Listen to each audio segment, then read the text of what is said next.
welcome Adela Mureşan, Two Truths and a Lie.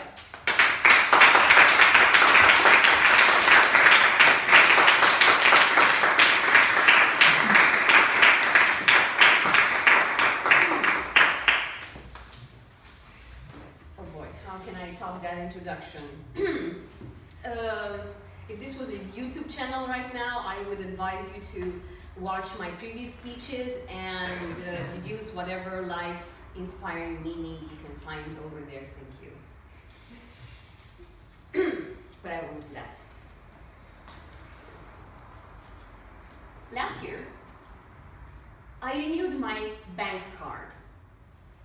I was so surprised to find my name on it. It was quite funny. I have a middle name I'm not very proud of. Ramona. No offense to all the Ramonas, I have nothing against them. It's just that it was never a name that represented me. Nobody knows who chose it. But the bank who redid my bank card did a little typo in it. So my name is Romona, which is even better now, isn't it? So I was wondering, looking at this card, is this truly mine? As in, this is not really my name. Who is Adela Romona Mureșan? So I'm very interested in this question of identity these days, because let's say I've hit a stage in my life when my age starts with a different number than a few years ago. You'll probably be able to guess. Good guess, thank you. And as I was wondering about identity and about who we are throughout the years, I remembered a game that I use with my students at the English classes that I teach. It's a get-to-know-each-other game called Two Truths and a Lie. So it goes like this. The participants have to think of and say two facts that are true about themselves, memories, things that represent them, interests, whatever interesting fact that the others might not guess. And they have to think of and say one lie, an untrue fact that might be true, that might sound true, to confuse the others, but in fact is not that true.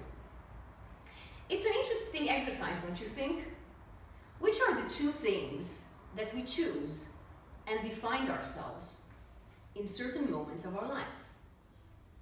So they usually go like this. They pick something very safe, a childhood memory, or an interest, or an achievement. And the interesting thing about the lie is that it's always, almost very plausible. Something they might have done, but they didn't. Something they might have become, but they didn't. And I think Two Truths and a Lie is a game that we play throughout our lives. And you will see how. I have always been a so-called achiever, so to speak.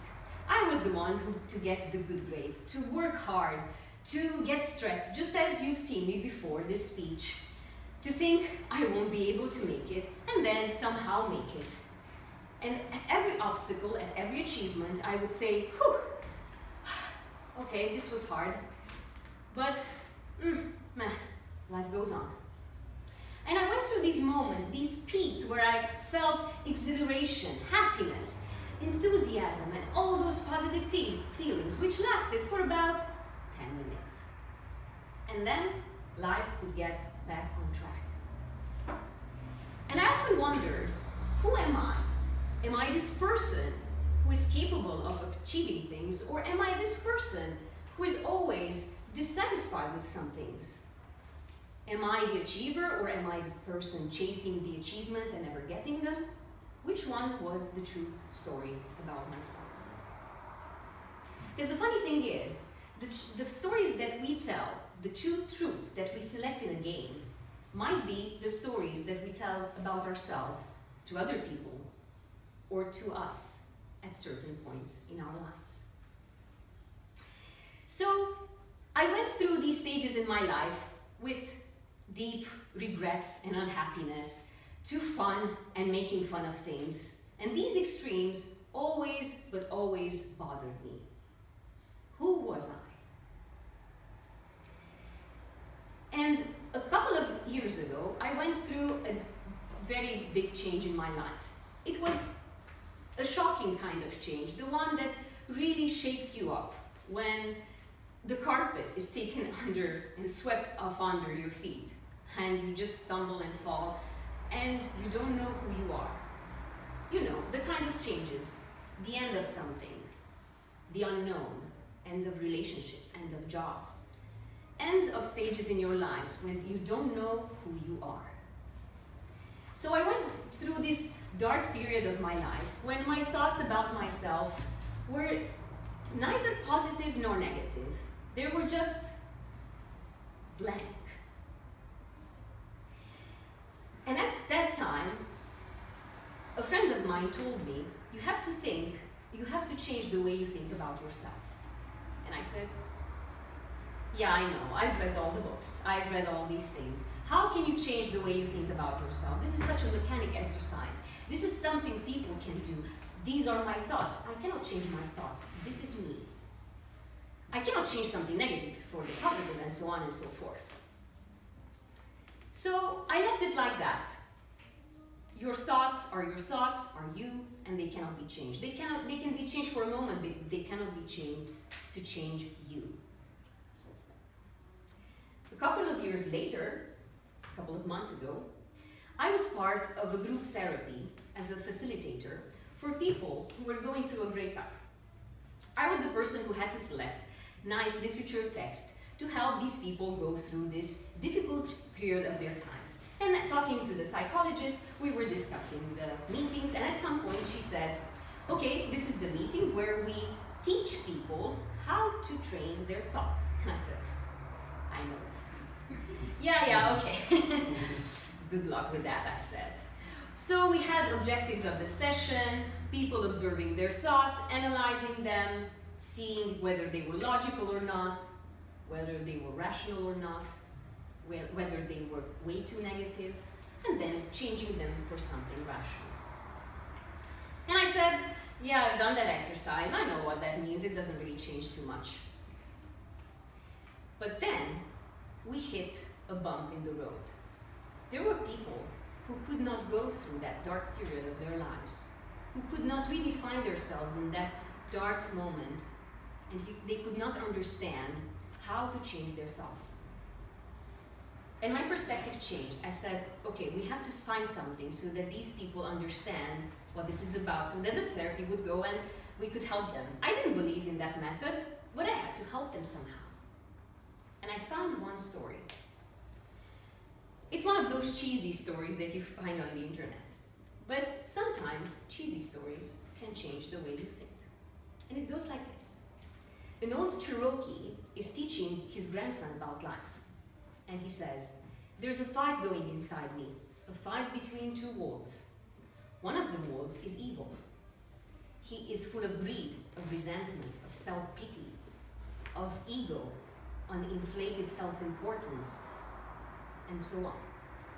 The other wolf is full of love and joy and encouragement and humility.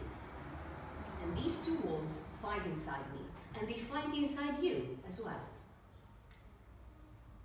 And then the child asks, so which one wins? And the old Cherokee answers, the one that you feed. And that was the moment that switched my opinion about how you can change your thoughts and how you are not your thoughts. Two truths and a lie. We carry with us two truths about ourselves all the time, the good things and the bad things. It's our choice at which we want to look at. And it's not an option that we select on the computer, as in checked positive ones, checked negative ones. It's an update that you have to install every day. Two truths and a lie. What is the lie, you will ask? Well, just like my colleagues who participate in this exercise, the lie is never something obscure, not something that would offend anyone. The lie is always something cute, something they never could tell about themselves, but they wish they had. The lie we should carry with ourselves is what we want to become, what we have not become yet. And tell that to ourselves, that this could be me one day. And those of you who don't think that identity can change or who we are can change by the habits that we take up, by the things that we try, just read about a paradox, the ship of Theseus it's called. It's proposed by a Greek historian called Plutarch. And the paradox about this identity sounds like this, simply. If we have a ship, the ship of Theseus, let's say, and we change one piece of it, is it still the same ship? We would say, yeah, of course it is. But what if we replace all the pieces of that ship year after year? That we replace all of the planks in it. Is it still the same ship? It doesn't have an answer because it's a paradox. It's how you choose to see it. So if you are not pleased with who you are right now, think of it as a sign of hope. Changing bit by bit, every plank will change you. And if you are pleased with who you are right now, the change of plank by plank does not change the fact that this is still Theseus's ship. So, in order to define and redefine yourselves, I invite you to think of these two truths and a lie.